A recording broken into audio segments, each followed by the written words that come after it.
Okay, so I was warned about this thing. This is eBay's cheap knockoff version of the robocat 270. Like I said, I was warned about it. The electronics are garbage. This was a build too. I built this myself, which I'm going to show you some things that I did that's pretty unique. I didn't like having the tall upper deck. I think it just made it too top heavy, but during my tuning process, second flight ESC burnup out on this thing. They're the real cheap non-branded ESCs, 20 amps supposedly, just not in the real world. I can't quite get it focused in on there, but it definitely burned up this back right ESC right there. Oh well. Anyway, I like to show you guys what I did with the frame. Usually, this thing would have a triple deck. Your main deck, which would secure all of your power distribution board, your ESC wires, ESCs, and then you go up to another deck with some pillars, and that would house your battery, and then the third deck would actually be on this arch thing here on top, and has a couple platforms they give you that you put your flight controller or receiver on. But what I had and did is just took what would have been the second tier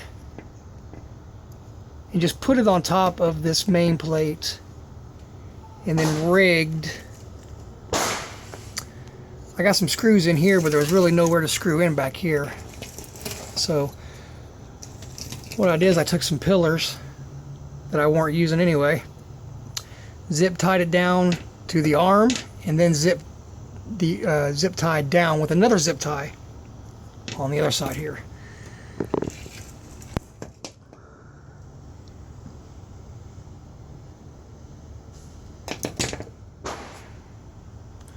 So it looks really cool.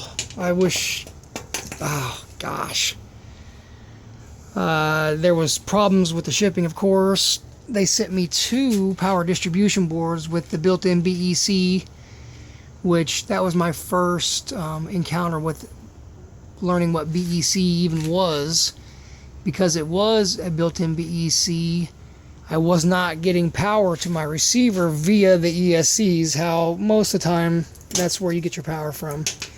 So since it had a built-in BEC, I actually had to run a negative and positive cable to the receiver, which you can plug it into any extra channel on your receiver, or even the flight board, your CC3D. So I learned out the hard way. Not that big a deal, at least I know now. I was really hoping this thing was going to fly decent for me. I really liked the way it turned out. Really unique. I'm going to hold on to this frame though. I believe the CC3D is still in pretty good shape. That's the only thing out of the whole purchase that really was worth it outside of the frame. The motors are those RHDs, so it's too bad. I had to wait a long time to get another ESC replacement. That's what I get. I should have listened to that feller who told me about buying these cheap. This was like a Bill 20, ready to fly, comes with the transmitter, receiver, and everything. Oh well. Looks cool though. It's definitely unique from all the other robocats I've seen. Obviously I didn't use the canopy, but I like it. It looks like a roll cage. You gotta love the antenna, right? Looks like an angry bumblebee, don't it?